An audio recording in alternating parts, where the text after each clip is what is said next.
కులం పునాదుల మీద ఒక జాతిని కానీ ఒక నీతిని నిర్మించలేమని డాక్టర్ బిఆర్ బాబాసాహెబ్ అంబేద్కర్ మాటలు ఇట్లా రాసుంటే నాకు, ఎందుకంటే అది నమ్మాను కాబట్టి కులాల ఐక్యత గురించి మాట్లాడుతూ ఉన్నాను.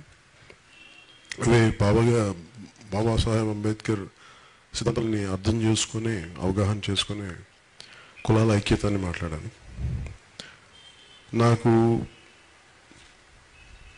నన్ను రెగ్యులర్ పొలిటికల్ పార్టీలో చూస్తే కులాలని వాడుకొని వ్యక్తులు ఎదుగుతున్నారు, కానీ కులాల్లోని అంతరాలు అలాగే ఉండిపోతూ ఉన్నాయి. కుటుంబాలు బాగుపడుతున్నాయి కానీ కులాలు బాగుపడట్లేదు, ఏ మూలకి వెళ్ళినా కానీ. నేను కోరుకునేది కూడా చిట్టపతిల రాజబాబు గారి నాయకత్వం ఉండాలి జనసేనకి. అలాంటి నాయకులకి నేను అండగా ఉన్నాను. అలాగే గిరిజాల వెంకటస్వామి నాయుడు గారు కూడా ఏం ఆశించుకున్న జన సైనికుడిగా పనిచేస్తాను నేను అంటే, బలంగా పనిచేసే నాయకుని నేను గుర్తించుకుని ఎందుకు ఖచ్చితంగా గుర్తిస్తాను. దానికి నేను కోరుకునేది కూడా,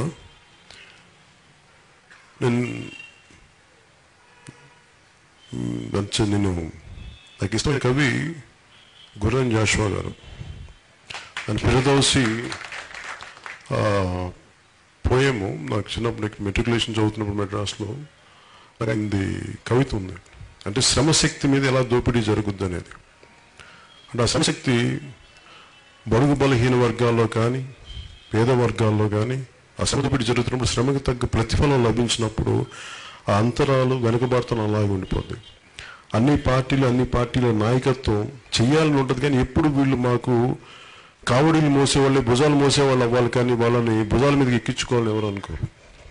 అందుకే అన్ని పార్టీలు కూడా ఒక ఓట్ బ్యాంక్ అని వాడుకుంటాయి, కానీ దాన్ని ముందుకు తీసుకెళ్ళాలని ఆలోచన ఉండదు. కానీ నిజంగా సత్యం మాట్లాడేవాడు ఎప్పుడు ఎక్కువ అందరిని అప్పీస్ చేయడానికి ప్రయత్నం చేయడు, చేసుకుంటూ వెళ్ళిపోతాడు. చాలామందికి ఇక్కడ మీరు రాఘవ గారు మాట్లాడుతున్నప్పుడు బీఎస్పీ ఇక్కడ నిలదొక్కుకోలేకపోతే అయ్యి మాట్లాడుతున్నప్పుడు 2007లో నన్ను అడిగారు. మన ఉత్తర భారతం నుంచి ఢిల్లీ నుంచి ప్రొఫెసర్లు వచ్చి నన్ను మన బహుజన్ సమాజ్ పార్టీలో మీరు వస్తే నేను మిమ్మల్ని ప్రముఖమైన పాత్ర పోషిద్దరు కానీ కలిసి మీరు పనిచేద్దరు కానీ, ఇంకా పిఆర్పీ పెట్టలేదు అప్పటికి. కానీ అప్పుడు అన్నయ్య గారు పార్టీలు పెడతారని చెప్పి నేను వాటిని ముందుకు తీసుకెళ్ళలేదు. కానీ నాకు ఉన్నదానిలో ఏంటంటే సామాజికంగా సోషల్ ఇంజనీరింగ్ జరగాలి, సామాజిక న్యాయం జరగాలి. సామాజిక న్యాయం అంటే అందరూ వెళ్ళి కూర్చోబెట్టి కేవలం అక్కడ అధికారులను కూర్చోవడం కాదు, అందరికీ న్యాయం జరిగేలాగా అక్కడ కూర్చున్న వాళ్ళు చేయగలగటం. దానికి సంబంధమైన బలమైన సంఖ్యాబలం అక్కడ మనకి అసెంబ్లీలో ఉండాలి. ఇవన్నీ చేయలేకపోవడం వల్ల ఏం జరుగుతుందంటే అన్యాయం ఖచ్చితంగా జరుగుతూ ఉంది. నేను ఉత్తరాంధ్రకి వెళ్ళినా కానీ ఉత్తరాంధ్రలో చాలా బాధాకరమైన అంశం ఏంటంటే అక్కడ మొత్తం ఎస్సీల సంఖ్య తగ్గిపోయింది. అక్కడ అందరూ వలసలు వెళ్ళిపోయారు అక్కడి నుంచి. చాలా ఇబ్బందికరమైన పరిస్థితులు ఉత్తరాంధ్రలో. అలాగే నాకు ఇవన్నీ నేను అర్థం చేసుకోగలను, ఎస్సీలో కానీ ఎస్టీలో కానీ. సో నాకు ఏముందంటే సోషల్ ఇంజనీరింగ్ జరగాలంటే కేవలం ఓట్లు ప్రాతిపాదిక మాది, కేవలం నేను ముఖ్యమంత్రి అయిపోవాలని ఆకాంక్షతో అయితే నేను పాలిటిక్స్ చాలా వేరుగా చేసేవాడిని.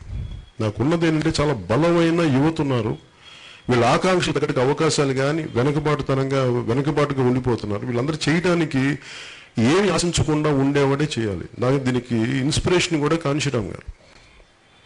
చాలా జరుగుతుంది, మీరు ఎందుకు ప్రమోషన్స్ మీరు ఫైనాన్షియల్గా మీరు ఎందుకు చేయరంటే, ఎందుకు అందరినీ డబ్బులు అడగనంటే ఇష్టపడి ఇవ్వాలి ఎవరైనా సరే డబ్బులు. దానికి ఎందుకు అడగనంటే నాకు కాంశీరామ్ ఇన్స్పిరేషన్.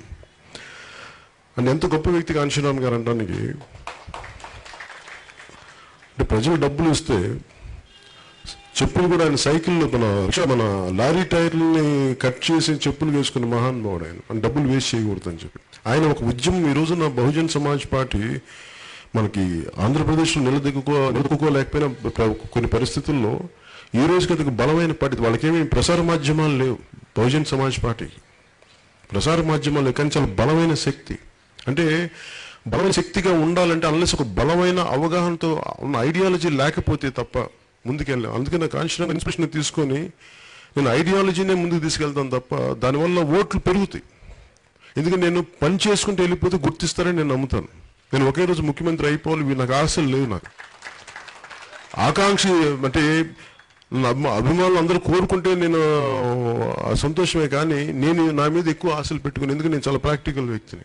ఎంత జరుగుతుందో అంతే చేస్తాను. నేనేంటంటే కాంశీరామ్ గారిని ఆశయాలు ఏంటంటే ఆయన పని చేసుకుంటూ వెళ్ళిపోయారు ఒక్కడే. మారుమూల తిరిగి మొత్తం దేశం నలుమూలలా తిరిగి ఈ రోజున ఎస్సీలకి బలంగా అండగా నిలబడి ఒక బహుజన్ సమాజ్ పార్టీని ఒక నిలబెట్టగలిగే దేశంలో ఇక్కడ కొన్ని మనకి ముఖ్యంగా దక్షిణాదిలో నిలదొక్కుకోలేకపోయినా కానీ సంఖ్య దానికి తగ్గట్టు చాలా బలమైన మనకి మేధావులు ఉన్నారు దానికి అండగా నిలబడడానికి. అంటే జనసేన కూడా నాకు ఎలా ఉందంటే ఇది రాత్రి నిర్మిస్తాను. ఎందుకంటే 2009 దెబ్బలు తిన్న తర్వాత పొలిటికల్ ప్రాసెస్లో ప్రాక్టికల్గా ఎందుకుంటాను నేను ఎప్పుడు కూడా నేను ప్రాక్టికల్ వ్యక్తి. నా గురించి ఎక్కువ నేను ఊహించుకోను.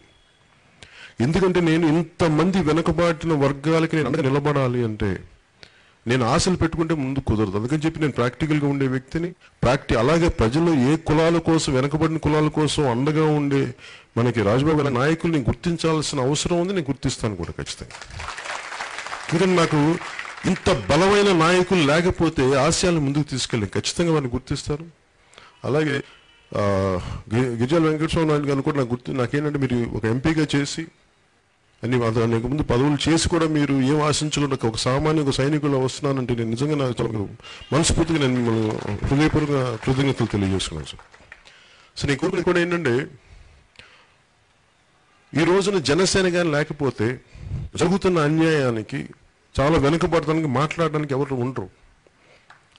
ఈ రోజున ఏ మూలకు ఉత్తరాంధ్ర మనకి ఉద్దానం దగ్గర నుంచి కానీ మొన్న తుంపాల షుగర్ ఫ్యాక్టరీ దగ్గర నుంచి కానీ పొల్యూషన్ ఇష్యూస్ కానీ ఏది మాట్లాడాలన్నా రేపొద్దున మనకు వచ్చిన ఓఎన్జీసీ ఇష్యూస్ మాట్లాడాలన్నా కానీ మన తూర్పుగోదావరి సంబంధించి నేను వాళ్ళ దగ్గర డబ్బులు తీసేసుకోను, వాళ్ళ కొమ్ము కాసేస్తే నేను చాలా మెత్తగా మాట్లాడతాను.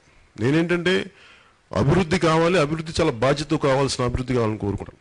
పరిశ్రమలు రావాలి, కానీ పరిశ్రమలు ప్రజలకి ఆరోగ్యం కల్పించాలి, ఉపాధి అవకాశాలు కల్పించాలి, మనకి ఆనందంగా ఉండాలి. అంతేగాని కూర్చోబెట్టి మనకి ధ్వంసం చేసేస్తూ ఆ బాధ్యత లేకుండా ఒక బాధ్యత రాహిత్యంతో ఉన్న పరిశ్రమలు కూడా మనకి అందుకు ఇవన్నీ మాట్లాడటానికి నెగోషియేట్ చేయడానికి నేను ఎందుకు పొల్యూట్ కానంటే ఎందుకు వీళ్ళందరి దగ్గర నా కష్టాలుగా ఉన్నాయి. నేనంటే మీకు అందరికీ తెలుసు, మీకు విపరీతం రాజకీయ అనుభవం ఉన్న వాళ్ళు ఇక్కడ ఉన్న వాళ్ళు కూడా పెద్దలు ఉన్నారు, మీరు ఎంపీటీసీ ఇంతమంది పెద్ద నాయకులు ఉన్నారు మీ స్థాయిల్లో.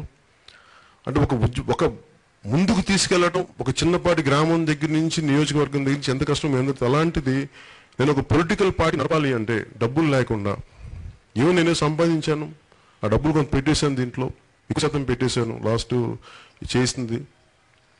ఇవన్నీ కష్టపడి ఎందుకు వెళ్తున్నానంటే ఒక పార్టీని నిర్మాణం డబ్బులు లేకుండా అండదండలు లేకుండా దట్టు 2009 తర్వాత ఒక దెబ్బ తిన్న తర్వాత మళ్ళీ ఇంకో పార్టీ పెట్టాలని చాలా గుండె ధైర్యం కావాలి, చాలా గుండె ధైర్యం కావాలి. ఈ గుండె ధైర్యం దేనికి వస్తే అంటే జరుగుతున్న దోపిడీకి, జరుగుతున్న అన్యాయానికి, జరుగుతున్న అసమానతలను ఎదురు తిరగాలి, నిలదీయాలి, వీళ్ళని మనం న్యాయం చేయాలని ఒక బలమైన ఆకాంక్ష, ఆశని నన్ను జనసేనను పెట్టనిచ్చింది. ఈ రోజున రాష్ట్రం విడిపోతే మనకేమొస్తుంది ఈ రోజున మొత్తం బీసీలందరికీ తెలంగాణలో స్టేటస్ లేకుండా చేసి అందరూ ఓసీలు అయిపోయారు. మరి దీని గురించి మాట్లాడే వాళ్ళు ఎవరు లేరు. మరి ఇవన్నీ ముందు స్టేట్ సెపరేషన్ అప్పుడు ఇలాంటి ఇష్యూస్ వస్తాయని మరి ఎందుకు ఆలోచించలేదు ఎవరంటే?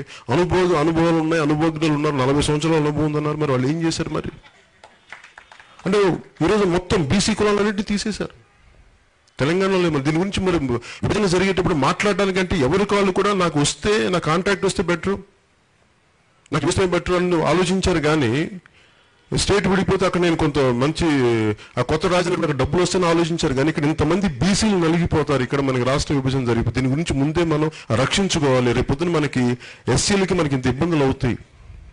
ఎందుకంటే నేను ఎస్సీకి సంబంధించి నాకు చెప్పాలి అంటే మీరందరూ తెలుసు 2014 ఎందుకంత బలంగా మాట్లాడానంటే రాష్ట్రం విడిపోతే మనకి ఏం జరుగుద్ది అనుకుంటే నేను మన చాలా సందర్భాల్లో చెప్పాను. ఇంకో సందర్భంలో చెప్తున్నాను. నా తోటలో మేము కలిసి పనిచేసాం, నాతో పాటు ఒక ఆయన కాకినాడ నుంచి వచ్చారు.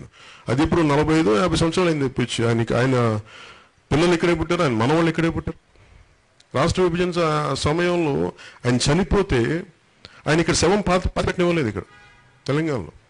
ఎందుకంటే నువ్వు ఆంధ్రవాడు ఇక్కడి నుంచి వెళ్ళిపో అంటే 50 సంవత్సరాలు బతికిన తర్వాత ఎక్కడికి పారిపోయినాని వాళ్ళ కుటుంబ సభ్యులు. మరి మాట్లాడడానికి సహజంగా అప్పుడు మనకి నా మిత్రులు చాలామంది, మన జనసేన పార్టీలు చేసిన చాలామంది, మనకి తెలంగాణ ఉన్న నా సన్నిహితులు, నా మిత్రులు, జనసేన పార్టీ వాళ్ళందరూ ఉండిబట్టి ఆ రోజున మనిషి చనిపోయి మీరేంటి మీరు ప్రాంతానికి మీరు ఎలా అంటగడతారని చెప్పి అందరూ పోరాటం చేసి ఆయన్ని ఇక్కడ ఆయన్ని పూడ్చిపెట్టి ఖననం చేయడానికి మా మనమందరూ తోడ్పడ్డారు ఆ రోజున. ఇక్కడ ఉన్న స్థానిక తెలంగాణ నాయకులు శంకర్ కానీ వీళ్ళందరూ కానీ. అంటే దీంట్లో చూడండి, డబ్బున్న వాళ్ళకి, స్థాయి ఉన్న వాళ్ళకి జరిగిపోతుంది. కానీ అణగారిన మనకి ఎస్సీ వర్గాలకి పూడ్చిపెట్టడానికి దానికి కూడా పోరాటం చేయాల్సి వచ్చింది ఆ రోజున. అది నాకు బాధ కలిగింది. స్టేట్ విడిపోతే ఎలాంటి అన్యాయాలు జరుగుతాయండి. ఎప్పుడు కూడా బడుగు బలహీన వర్గాలు ఎక్కువ దెబ్బతింటాయి. ఇది మనది వృత్తి ఆధారిత కులాలు. వృత్తి ఆధారిత కులాలు సమాజం మంది కులవృష్టి కూడిన సమాజం. నేను ఎందుకు కులాల ఐక్యతని కూడా నేను గొంతెత్తుకొని అరుస్తుంటానంటే, ఒకరోజు ఇప్పటికి మన గర్వపరం ఉండదు. గర్వపరంలో మనకి గొడవలు జరగలేదు, మన చుండూరులో కారంచెల్లో గొడవలు జరగలేదు. కానీ ఒక నాన్ కోఆపరేషన్ మూవ్మెంట్ జరిగింది. నాన్ కోఆపరేషన్ మూవ్మెంట్ జరిగితే మనం ఎవరితో గొడవ పెట్టుకుంటాం? జాగ్రత్తగా మాట్లాడాలి, ఒప్పించాలి. మన అందరిని తీసుకొచ్చి ఇప్పుడు ఇంతమంది వర్గాలు ఉంటే మన కూర్చొని గొడవలు పెట్టుకుంటే ఆ పనులు లా అండ్ ఆర్డర్ ఇష్యూస్ అంటారు.